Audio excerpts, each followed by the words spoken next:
Howdy folks, hope you're all having a good one, and welcome back to World of Warships with Rear Admiral Jingles. For today's viewing entertainment, we have a Tier 7 domination battle here on the fault line map, starring Battleship 61 in the Tier 6 French battlecruiser, the Dunkerque. The Dunkerque is... what? What do you mean I'm mispronouncing it? No, I'm not. Look, if they wanted me to pronounce it Dunkirk, they shouldn't have spelled it Dunkerque, should they? That's not my problem, right?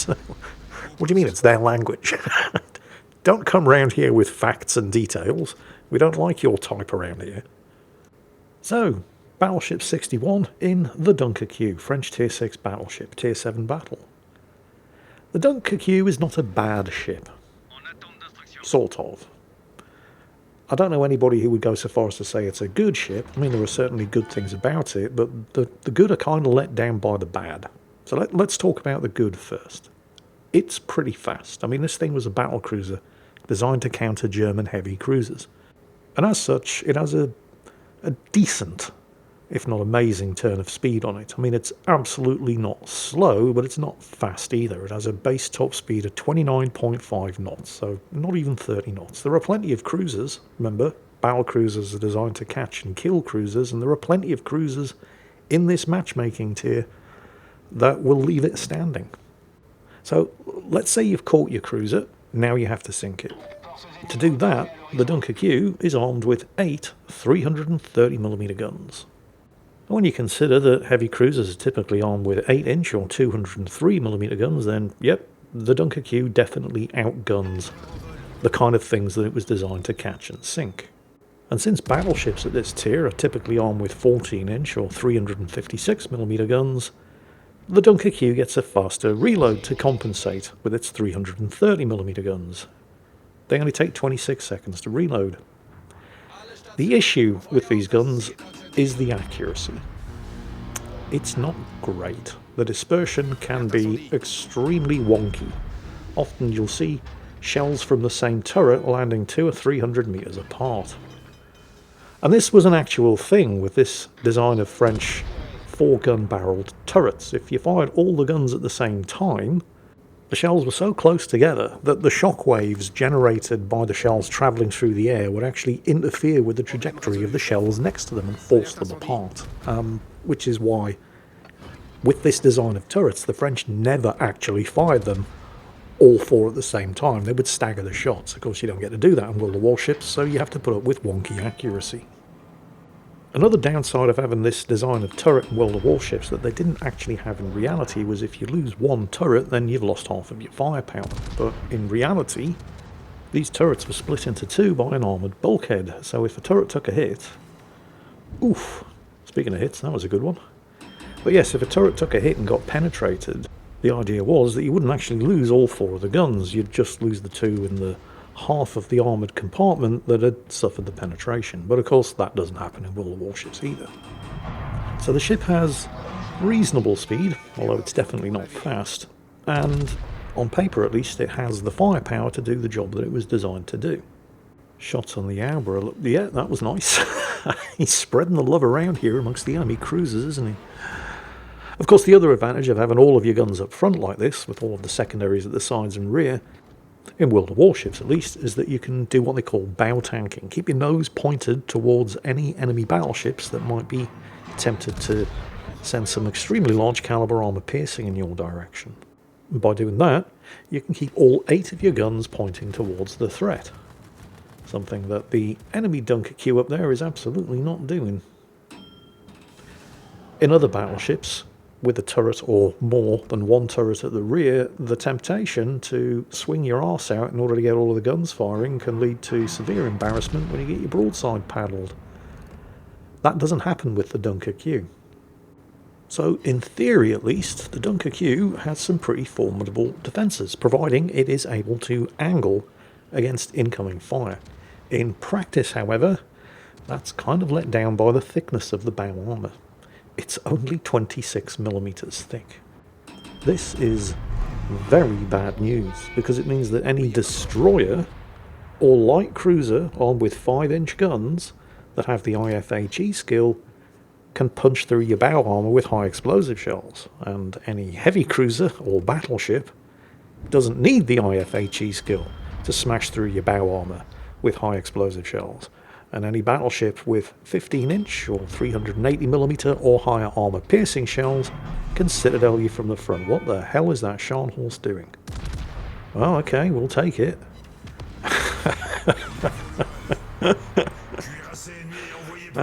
Yeah, and there's the first blood award.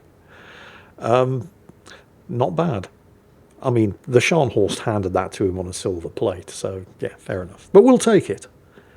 So, with the Dunkerque, in theory, you have a battleship that can point its bows towards any enemy and shrug off all incoming fire. But in practice, you really, really need to know the caliber of armament that's being fired back at you by the...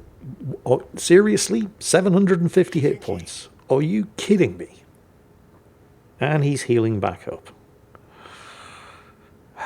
Well, but yes, in order to do well in this ship, you need to not only be aware of what the ship itself can and can't do, but you also need a near encyclopedic knowledge of the kind of armament being fired back at. And he's... wow. Would anybody else care? Oh, it looks like the Coronel Bolognese is desperately trying to finish that Dunkerque off. Well, good luck to him. And I'm sure Battleship 61 here himself would also like to get the finishing blow. But, well, he's going to take a pot at him. But I think the more immediate threat is the Ismail. Really? Right. Yeah. Because, I mean, he knows exactly what guns the enemy Dunkerque has. And he knows that he can angle against those. He's reasonably safe against the Auber up there as well, unless it's firing high explosive, in which case he's going to take a lot of damage and he's going to burn. But even the enemy Ismail over there, who is absolutely not looking this way and is given a nice big flat broadside, only armed with 14-inch guns, so he can actually bow tank quite safely against that guy too. Oh, beautiful hits. Double Citadel, kill number 2. He's already up to over 100,000 damage.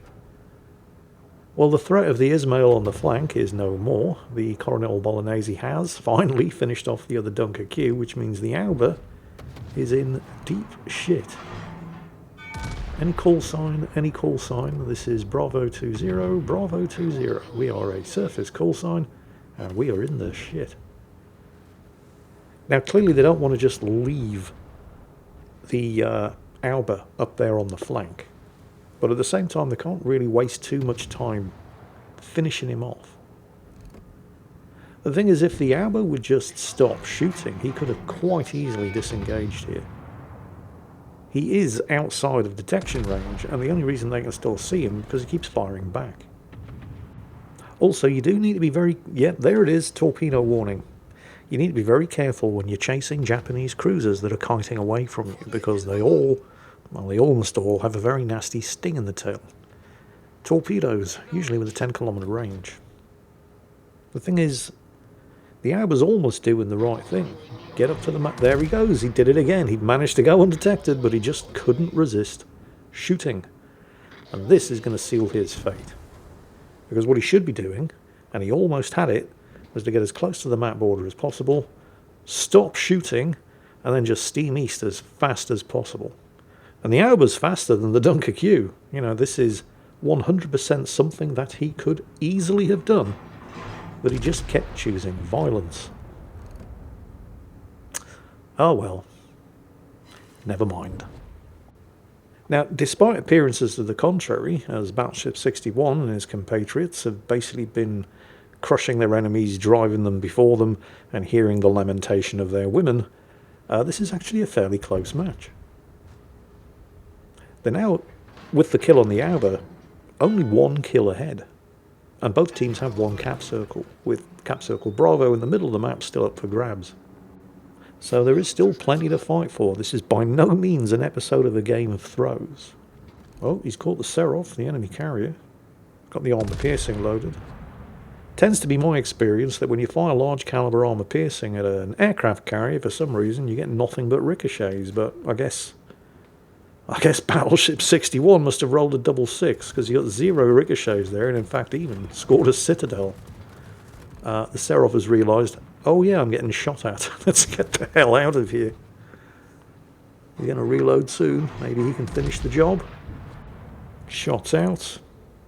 They're looking pretty good.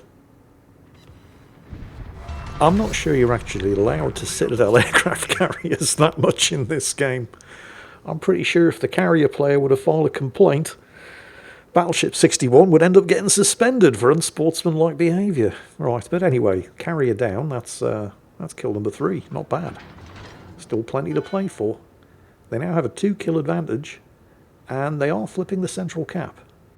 So Battleship 61's team are starting to forge ahead, but, I mean, you know, there's still everything to play for.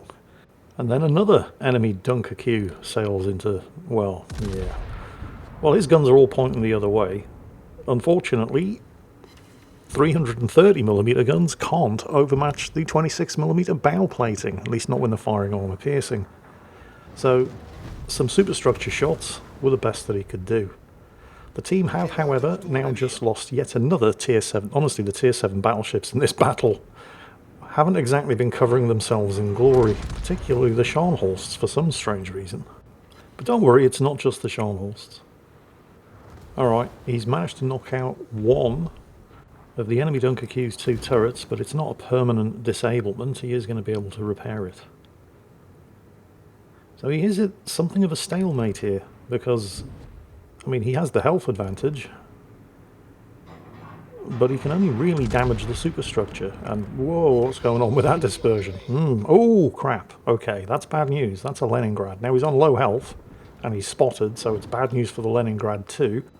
But unlike other Russian destroyers at this tier, the Leningrad is a premium and does not get terrible torpedoes. They have managed to sink the Leningrad, but it cost them an Akatsuki, and they've also lost their Pensacola. So the kills are once again even, although the Akatsuki was able to take control of that central cap and prevent the Leningrad from doing anything about it. Since he turned in here to thread the needle against any potential Leningrad torpedoes, the next obvious target is going to be the Chumphon. However, he does know you're coming, and he is armed with torpedoes, but he's not going to survive that.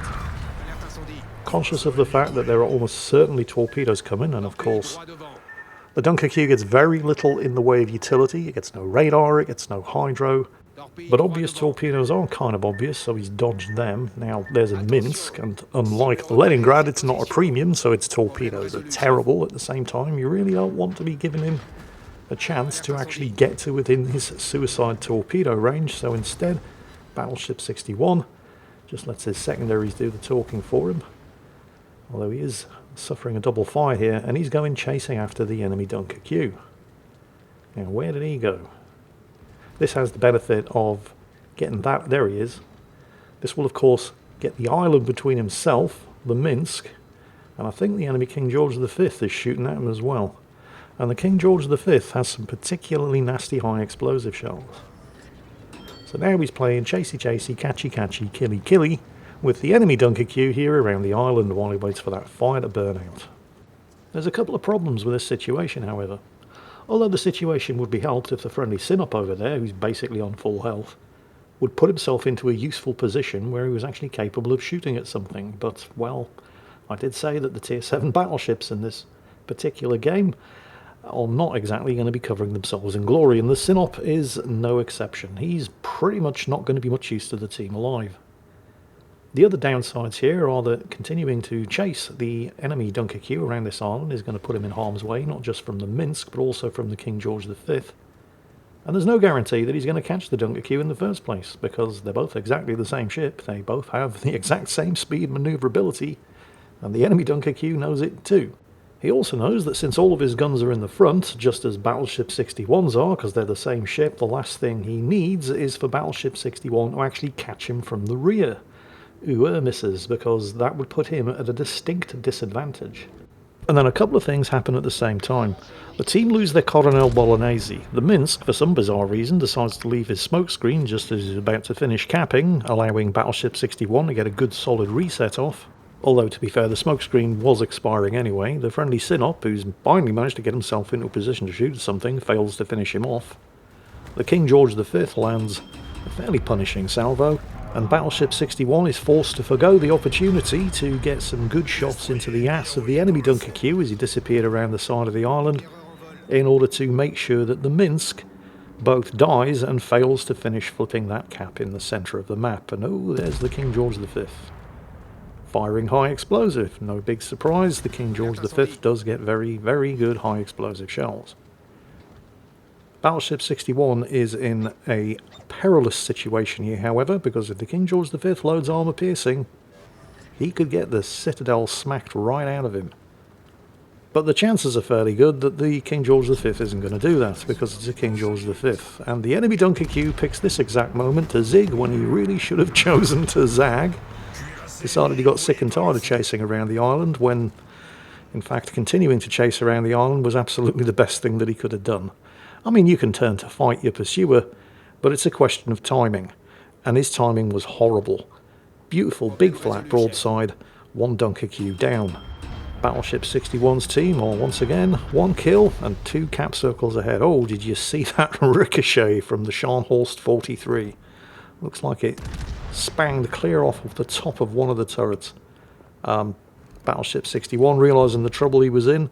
I mean, the Scharnhorst only has 280mm guns, but, well, the Dunkerque is not a well-armoured ship and it does have an exposed citadel. So, rather than fully committing to the turn, he remained angled, even if it meant he could only get 1 gun firing in return. It was definitely the right call. The friendly Synop still obstinately refuses to put himself into a useful position, and while it's not true to say that he's not much use to the team alive, he is at least occupying the attention of both remaining Tier 7 enemy battleships, and he does at least have a lot of hit points, so hopefully he can keep their attention occupied for a while, which has given Battleship 61 an opportunity to hopefully spank the broadside of the Scharnhorst 43 while he's focusing on the Synop. Unfortunately, of course, it is a Scharnhorst, it's a German battleship, and they're notoriously difficult to citadel, unlike, for example, French battleships.